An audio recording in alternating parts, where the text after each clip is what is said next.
Une mère de famille de Toronto relève un défi pour obtenir de l'aide pour les enfants atteints d'autisme. Elle a entrepris de marcher jusqu'à Ottawa pour demander au gouvernement fédéral une stratégie nationale et plus d'argent pour ses enfants et leurs familles. Frédéric Pepin est allé la rencontrer alors qu'elle était rendue à Belleville. Les clochettes épinglées au manteau de Dee Gordon teintent à chacun de ses pas, un teintement qui représente pour elle la voix des milliers d'enfants canadiens qui sont atteints d'autisme. C'est pour eux qu'elle marche 7 heures par jour depuis la mi-janvier.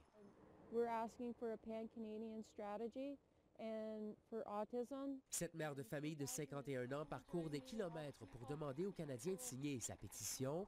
Elle réclame une stratégie nationale sur l'autisme et plus d'aide pour les familles. I'm a mom that sees that there is a crisis and I want to help. Son fils de 14 ans est atteint d'autisme. C'est en observant ses besoins au quotidien et en constatant le manque de ressources pour l'aider qu'elle a décidé d'entreprendre ce voyage. She's going strong still, which is good. Le fils de Dee, Tim Gordon, dit qu'elle progresse, même si la distance qu'il reste à parcourir est énorme.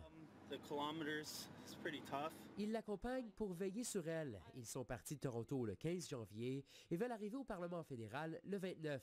Selon lui, les gens qu'il rencontre les appuient. Yeah, so far so good. We're getting a good response and Ce qui motive Dee Gordon de continuer sa longue marche, ce sont les témoignages des parents qu'elle rencontre tout le long de sa route, des parents qui, comme elle, vivent avec des enfants atteints d'autisme. To have been on 4 to 5 year wait lists.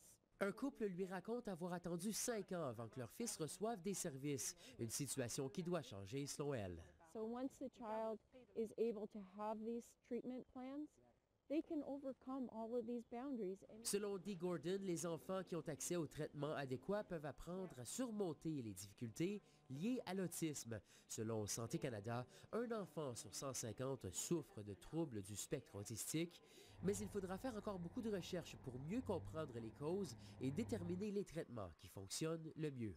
Ici Frédéric Pepin, Radio-Canada, Belleville.